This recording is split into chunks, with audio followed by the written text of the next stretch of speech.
آج کل آزاد کشمیر کے اندر مسلم لیگ نون کی جو باغ توڑ ہے وہ شاہ غلام قادر صاحب کے پاس ہے،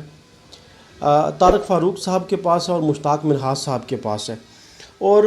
میں پہلے بھی اس کے اوپر بات کر چکا ہوں اور لکھ چکا ہوں کہ یہ ایک بہت بڑا المیہ ہے، اور مسلم لیگ نون کے اندر بہت سارے لوگ جو ہے وہ بہت سارے سیاسی کارکنان جو ہے وہ اس بات کے اوپر خوش نہیں ہیں کہ جن لوگوں کے اوپر جماعت کی باغ دوڑ ہے آزاد کشمیر کے اندر، حال اور مستقبل کو اچھا نہیں لگ رہا ہے۔ ایسی صورتحال میں اگر شاہ غلام قادر صاحب کو دیکھا جائے تو پورے آزاد کشمیر میں وہ اس طرح سے پاپولر نہیں ہیں، مقبول نہیں ہیں جیسے فاروق حیدر صاحب تھے۔ اسی طرح طارق فاروق صاحب جن کا تعلق بمبر سے ہے وہ بھی اتنے زیادہ مقبول نہیں ہیں پارٹی کے اندر، اور پارٹی کے اندر بہت زیادہ لوگ ان کے چاہنے والے نہیں ہیں۔ مشتاق منہاس صاحب جو ہے وہ ان کو لوگ یہ کہتے ہیں کہ یہ چونکہ بنیادی سیاسی کارکن نہیں ہیں اور سیاست کی سمجھ بوجھ جو ہے وہ اتنے زیادہ نہیں رکھتے، جو تجربہ جو ایکسپیرینس فاروق حیدر صاحب کے پاس ہے وہ ان کے پاس ہو ہی نہیں سکتا۔ تو اس لحاظ سے آزاد کشمیر کے اندر جو بنیادی سیاسی کارکنان ہیں ان کے اندر ایک بے چینی پائی جاتی ہے، مایوسی پائی جاتی ہے۔ دوسرا، شاید ان تین لوگوں کو اس بات کا اندازہ نہیں ہے کہ فاروق حیدر صاحب جو ہے وہ اپنے 5 سالہ اقتدار کے دوران کس حد تک جو ہے وہ آزاد کشمیر کے اندر پاپولر ہوئے۔ فاروق حیدر صاحب آزاد کشمیر کے وہ واحد لیڈر ہوں گے جن کے مخالفین بھی ان کی تعریف کرتے ہیں، اور جو مخالف پارٹیز کے اندر بیسک جو سیاسی کارکنان ہیں وہ ان کی ہمیشہ حمایت کرتے ہیں، ان کے حق میں جملے بولتے رہتے ہیں۔ لیکن فاروق حیدر صاحب کی جو مقبولیت ہے آزاد کشمیر کے اندر، شاید ان تین لوگوں کو اس کا صحیح طرح سے اندازہ نہیں ہے۔ کہیں نہ کہیں سوشل میڈیا کے اوپر بھی یہ لوگ اور ان کے جو ماننے والے ہیں اور جو ان کے ساتھ کھڑے ہیں وہ فاروق حیدر صاحب کے خلاف پروپیگنڈا کرتے رہتے ہیں، لیکن دوسری طرف سے ہم نے کوئی ایسی خاص بات نہیں دیکھی فاروق حیدر صاحب کی طرف سے خاموشی دیکھی ہے۔ وہ نہ تو ان کے حق میں بولتے ہیں اور نہ ہی ان کے خلاف بولتے ہیں۔ شاید وہ اپنے قد کاٹ کو اچھی طرح سمجھتے ہیں اور ان کو پتہ ہے کہ میں جس منصب کے اوپر ہوں مجھے ان لوگوں کے خلاف نہیں بولنا چاہیے، اس لحاظ سے فاروق حیدر صاحب جو ہے وہ ان کے خلاف کو زیادہ بات نہیں کرتے۔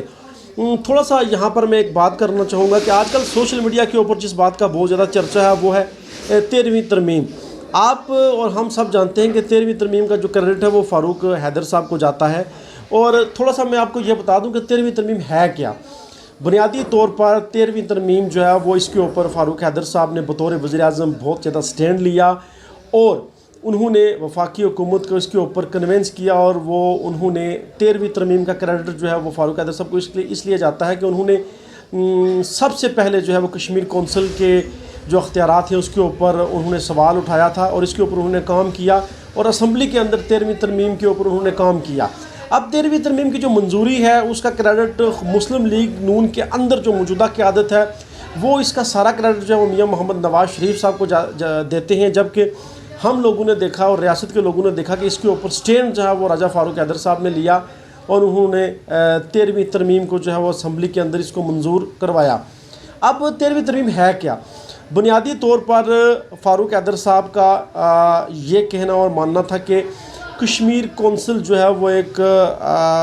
شاید انہوں نے ایسے الفاظ نہ کہے ہوں، لیکن میں آپ کو سمجھانے کے لیے ایسے الفاظ ضرور استعمال کروں گا کہ کشمیر کونسل ایک بدماشی کا ایک ذریعہ ہے ریاست کے اندر، آزاد کشمیر کے اندر، جس کے سارے اختیارات جو ہے وہ پاکستان کے پاس ہیں، وہ اس کا ناجائز استعمال کرتے ہیں۔ کشمیر کونسل کے فنڈز کے اندر کرپشن ہوتی ہے، وزیر امور کشمیر کرپشن کرتا ہے، وہ سارے پیسے کھا جاتا ہے۔ اسی طرح وفاق کے اندر جو ذمہ داران ہیں وہ کشمیر کونسل کے فنڈز کے اوپر کرپشن کرتے ہیں۔ اسی طرح جو آزاد کشمیر کا جو ریونیو سارا جمع ہوتا ہے وہ کشمیر کونسل کے پاس چلا جاتا ہے۔ تو کشمیر کونسل کے جو اختیارات تھے اس کو محدود کیا گیا 13ویں ترمیم کے ذریعے۔ اب خود مسلم لیگ نون کے اندر جو موجودہ قیادت ہے وہ اس کا کریڈٹ میاں محمد نواز شریف صاحب کو دیتے ہیں، لیکن ریاست کی جو عوام ہے ہم لوگوں نے جو دیکھا اس کے اوپر فاروق حیدر صاحب نے جو ہے وہ سٹینڈ لیا اور اس کے اوپر وہ کامیاب ہوئے۔ یوں ہم لوگ جو ہے وہ اس کا سارا کریڈٹ سابق وزیر اعظم راجہ فاروق حیدر صاحب کو دیتے ہیں، لیکن خود مسلم لیگ نون کے اندر جو ہے وہ بے شمار لوگ اس کو ماننے کے لیے تیار نہیں ہیں۔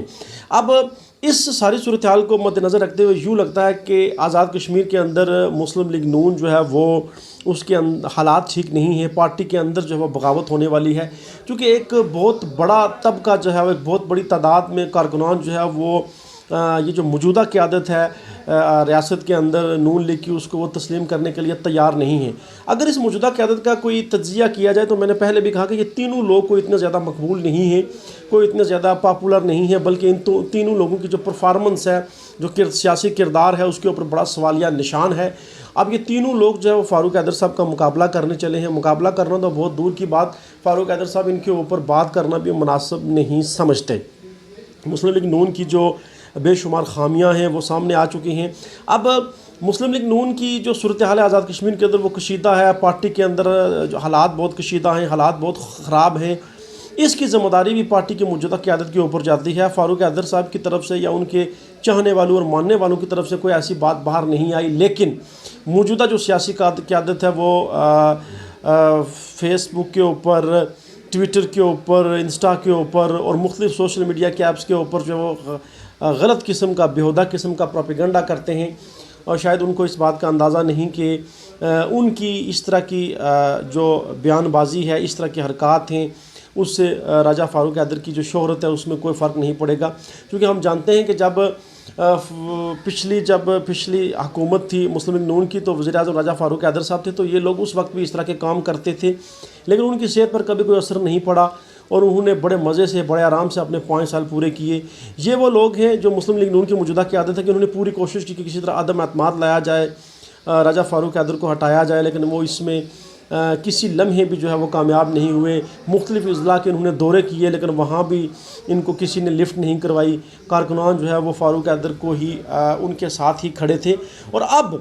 چونکہ ریاست کے اندر نون لیگ کی جو قیادت ہے وہ تبدیل ہو چکی ہے، لیکن حالات بہت خراب ہیں۔ بے شمار کارکنان میرے ساتھ بھی رابطہ کرتے ہیں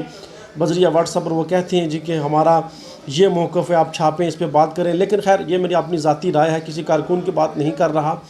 کہ مسلم لیگ نون کی جو صورتحال ہے وہ آزاد کشمیر میں خراب ہے، اور بدقسمتی سے پاکستان کے اندر بھی مسلم لیگ نون کافی بیک فٹ پر چلی گئی ہے۔ حالات کو جو ہے وہ ان کے حق میں نہیں ہیں، حالات کوئی سازگار نہیں ہیں۔ اب دیکھنا یہ کہ آگے کیا ہوتا ہے، لیکن آزاد کشمیر کے اندر یوں لگتا ہے کہ مسلم لیگ نون جو سب سے بڑی سیاسی جماعت تھی، اب وہ تیسرے چوتھے نمبر پر جا چکی ہے۔ موجودہ سیاسی قیادت کے اوپر انگلیاں اٹھ رہی ہیں، موجودہ سیاسی قیادت کے اوپر جو ان کا سیاسی کردار ہے اس کے اوپر سوالیہ نشان ہے۔ اس لیے آزاد کشمیر کے اندر جو کارکنان ہیں وہ پہلے بھی مایوس تھے اور اب بھی وہ مایوس ہیں، وہ اس لیے کہ ریاست کے اندر نون لیگ کی جو کشتی ہے وہ ڈوب رہی ہے۔ اپنا فیڈ بیک ضرور دیجیے گا، اجازت دیجیے، اللہ حافظ۔